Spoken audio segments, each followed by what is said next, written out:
I have ancestors buried here in both Evergreen and East End cemeteries. And of course, I was on Richmond City Council years ago, 1994, when city started to kind of questions came up. What are we going to do with these cemeteries? Yes. Yeah.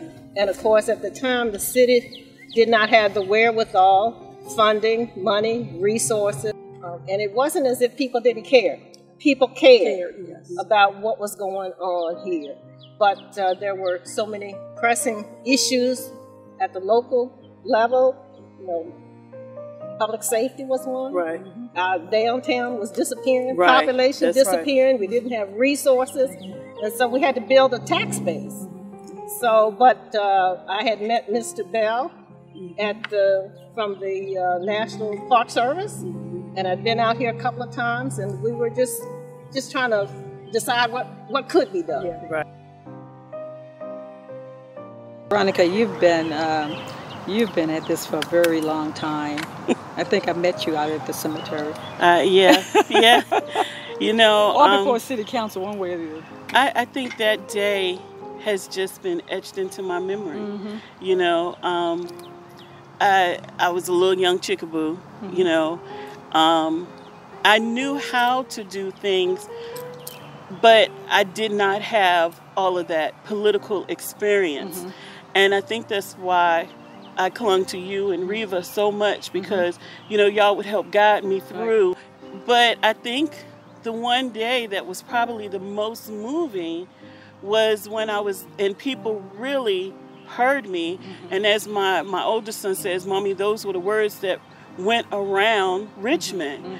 And that's when I said, I am not afraid. I said, I don't understand how people can allow fear to have their ancestors in so much neglect. I did not know what was out here that people were so afraid of, that they wanted it hidden away. And that is what fueled me, the curiosity. I want to clear this away to find out what exactly is here, what is going on. And so that day when I stood there in front of council, you know, I had to make sure everybody understood. Evergreen will be restored. And it was that day when everybody just started talking. And I recall just maybe a few yards from where we're sitting right now, and I think that's why it's so moving. Every now and again you see me wiping away my tears. How long ago was that, Veronica? That was back in 1998. Yeah, it had to be 98 or 99, somewhere around. So long before we are starting to get the momentum to move forward. Yes. I mean, and we started off with really halfway of nothing, because a lot of the volunteers, you know, I had the only way I knew who they were is because I had done all of their certificates for Mr. Bell. And so I would call them and write them and ask them if they would come out.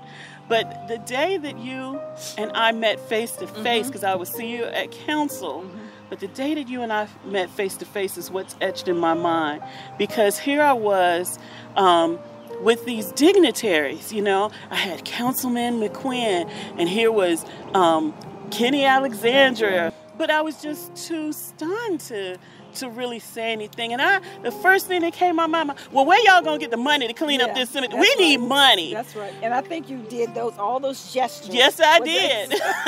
We need some money, you know, because we did everything out here just like our ancestors did. We brought the sandwiches, we brought the drink, we used our own money to do those things. We gathered up whatever tools we could get, and we worked. And, you know, I can't lie. I remember Mr. Bell saying, you know, Kenny has come up here, and Reverend McQuinn, she has come up here, and the other person, you know, they come out here. It was a difference there, but he made a point of saying how Kenny and Reverend McQuinn worked, you know what I'm saying? And I'm like, what? They down there in the General Assembly and they come out here and move the rake and stuff? And he's like, they don't move no rake. They be having the weed whackers. And that is when it began. That is when the honest to God, serious discussion of getting monies for the black cemeteries began. And these people must got some chutzpah if they're going to go and talk to these white folks about getting money for these black cemeteries. But I knew they could do it. You know, because I could see the determination. Yeah. But there was always legislation in the General Assembly for the other cemeteries. For cemeteries. Right. We had to come up with a way for it to be spread. And that's when the executive director of Virginia Outdoors Foundation approached you. Well, wait a minute. Hold on. Before we get there was something that happened that nobody knows. What's that? Okay. When we started talking about those monies, they called me up. And they said, Miss Davis, we want to meet with you. Ain't that something? The sons and daughters of the Confederacy. All right. They came right on out here. And they said, Miss Davis, we want to know if there are any Confederates buried in this cemetery. If there are still any one of them, even if they're kin to somebody who was in the Confederate Army, then we're going to give you any money that you need. But I would tell you, I got to work. You understand?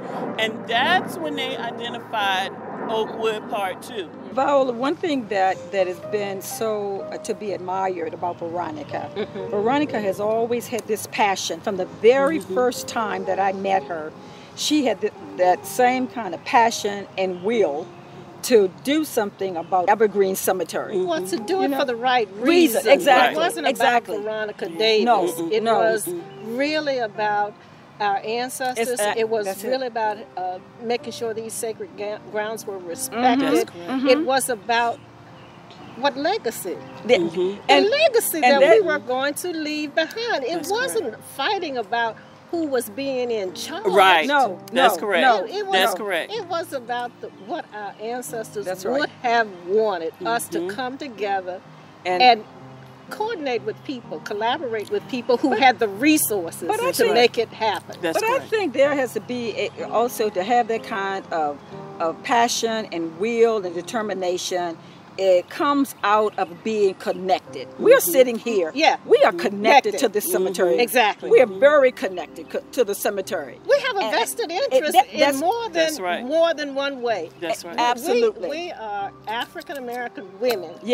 Who understand the history about being neglected, disrespected. That's right. Exactly. Dismissed. This is our narrative. Yes. And it becomes almost an insult. That's right. When someone comes in with no sense of this history, no sense of what has been done, steals the narrative, appropriates it, and takes it to be their own, and then convince others to follow. It's their own. Right. I think I started that research in '99, and the book was published in 2003.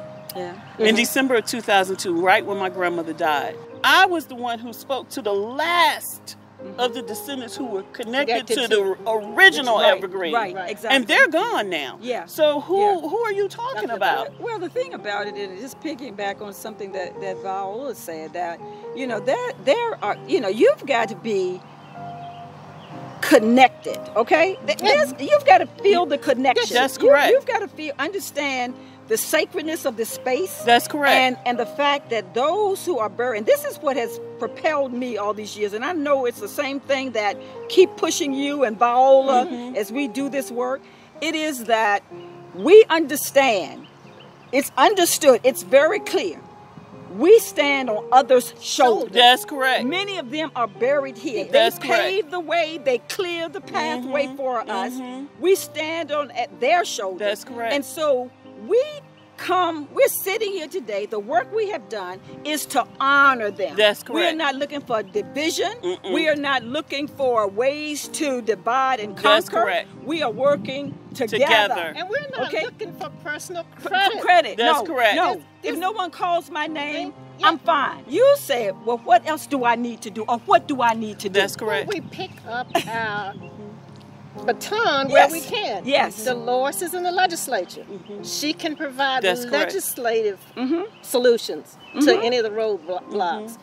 You are the historian of the cemetery. Yes.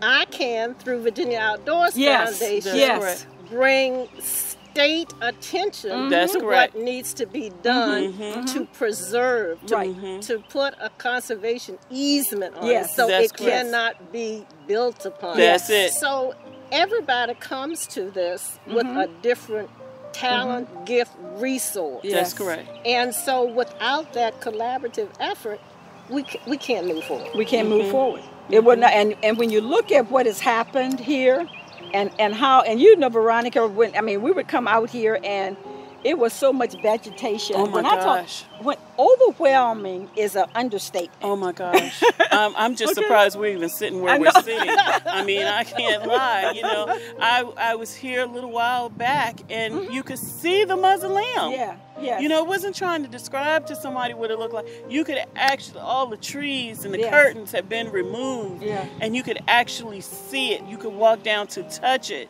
And I cannot explain enough the level of warmth that is in my heart. You know, when you say you dropped off the mat, I was doing 5 jobs all at once, and now here it is, the Enrichmond Foundation. For every job I was doing, they've hired someone. You know, and I'm saying thank you. You know, and these people were selfless. You understand? Yes. They didn't. How much am I going to get paid? They didn't do that. And Dolores doesn't have to coordinate the volunteers anymore. They got to pay staff to coordinate the volunteers. You know, so we have people who have a vested interest in the cemetery that's working for the cemetery. And working with us. And working with us. That's correct. If people understood, again, that we are here because of the sacrifices that have been made by others. Right. It's not by happen chance that any of us are here or the work that we do and have been able to do. It is because we have stood again on someone else's shoulders. They had cleared the pathway for us. That's right. We stand here and we honor them. That's we correct. honor them. Right. Because guess what? What the struggles that they had, we don't have. That's correct. Okay? In many ways. That's correct. And so, you know, my I guess my advice to anyone who have even positioned themselves to say, I'm doing this because I care. If you care, and I say that to all of us. Right. If you care, you'd be out here. You'll be out here and you'll be treating this cemetery as sacred space, whether it's your words or deeds. That's correct. Okay? You cannot come here with animosity in your heart and a takeover spirit. We welcome all who want to come and work as a team.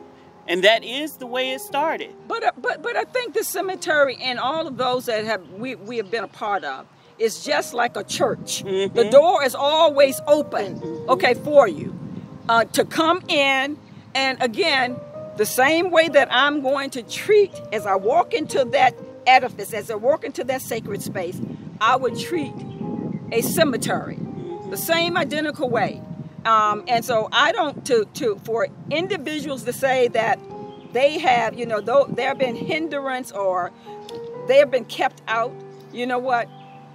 I know that is the untruth, because some of the same people who claim that it's happened, I've been out here with them, you know, as I worked and they carried a camera. For everybody working together, there are rules you have to abide by. And if you don't want to abide by those rules, then that makes it difficult for everybody else who's volunteering, who's helping. It does. We're in a time where we really need to be at a table of where there's the discussion going on and people are being as diligent in their efforts to get along and to work together as they are in trying to divide. That's correct. Okay? With the truth being the foundation of how we're going to move forward. Right, we're going to move forward with facts, with truth, and we're going to understand and respect that the people who are connected closely to this cemetery should be indeed, in fact, respected. Yeah, but you have to have the right spirit. Yeah. That's correct. You've got to have the right spirit. That's correct. And when you come, off with a type of spirit that is always, puffed up, well, the truth about it, no one really wants to be that closely involved and engaged with you anyway. I mean, I'm sorry. I see people like that, I run the other way.